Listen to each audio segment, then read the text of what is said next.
The best ways to care for natural hair under protective hairstyles in the winter. How to prevent damage and hair loss if you wear braids, wigs, weaves and more. Wearing your natural hair in a protective hairstyle, think braids, twists, wigs, weaves and more, involves styling your hair in a way that blocks it from damage. A protective style is any style that allows you to cover your hair and specifically tuck away the ends, according to African Pride brand educator and celebrity hairstylist Monet Everett. This includes sew-in weaves, two-strand twists, braids and wigs. Of these options, certified hair practitioner and owner of absolutely everything curly Gabby Needbrook considers glueless wigs the ultimate protective style. I'm not a huge fan of protective styles because I think they're usually too tight, which can cause traction alopecia or scarring alopecia, she told HuffPost. A wig doesn't put pressure on the follicle the way weaves or some braids can do. Protective styles are meant to be a low-maintenance and fashionable way to keep your natural hair healthy and help with length retention, but low maintenance doesn't mean no maintenance. If you're not taking care of your natural hair at its root, the style isn't all that protective. Proper hair care can be even more difficult during the winter, when you may need a bit more TLC to keep strands moistured and avoid breakage. If you're relying on protective styles, you'll need to make sure you're actively treating your own hair to avoid damage or hair loss. We spoke to the experts to find out how to actually protect your tresses underneath that fabulous protective style, especially in cold weather.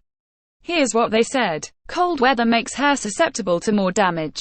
Cold weather will pretty much leach the moisture out of your hair, said Dr. Isfahan Chambers-Harris, a trichologist and co-founder of Alodia Haircare. Chambers-Harris, who adds that winter clothing is also another winter culprit. That type of material can leach moisture out of your hair and cause friction. This leads to a lot of overall dryness for the hair. This can be especially bad for those who tend to have chronic scalp conditions.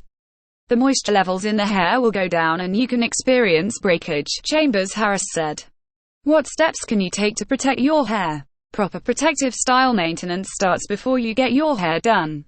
To prep your hair, Needbrook recommended making sure your scalp is free of build-up and strands are properly moistured and trimmed. If you haven't had a trim in a while, get a trim or at least a dusting off the ends. Once the style is in, you'll need a regular care regimen to keep your hair and scalp moistured. Needbrook suggests using 6 to 8 drops of jojoba oil daily to lubricate the hair follicle. You can't quite reproduce sebum, but the one that comes closest is jojoba oil. Harris is a fan of weekly deep conditioning treatments and using thicker consistency products to keep your hair from drying out during the week. That thicker consistency is letting you know there's emollient properties such as honey that are rich and attract moisture to the hair strand, she said. At night, tie hair in a silk scarf, bonnet or hair buff as you would your natural hair, and sleep on silk or satin pillowcases. Needbrook added that you should try to put the hair on top of your head in a pineapple while you're sleeping so you're not rolling on it, as rolling on your hair may pull at the style and cause tension at the root. She also says you never want to go to bed with wet or damp hair, as this might give fungus a chance to grow. Everett advises using a hooded dryer if possible, to avoid high heat damage and mildew. As tempting as it might be to make your look last, try not to keep it in too long. 4 to 6 weeks is ideal, but leave it in for more than 8 weeks and you'll risk damage. When it's time to take out your style, keep being gentle. Everett likes mixing leave-in conditioner, aloe and olive oil to help remove buildup. Go one braid at a time and saturate the roots. Use your fingers to break up the build-up before you comb the root, she said. Once the style is completely out, she stresses the importance of a trim, even if you're going for length retention. You definitely want to trim your hair every 8 weeks or so, she told HuffPost. You want to cut off the damage before it starts. Once you have the smallest amount of damage, combing or brushing the hair will allow the damage to split further up the hair shaft. If after cleansing, deep conditioning and trimming, you feel ready to try another protective style, wait a while.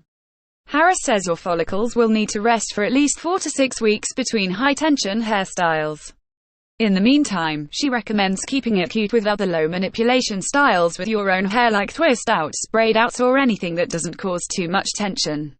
Thanks for watching. Please subscribe to our channel by hitting that subscribe button down below. Tell us what do you think about this story in the comments section.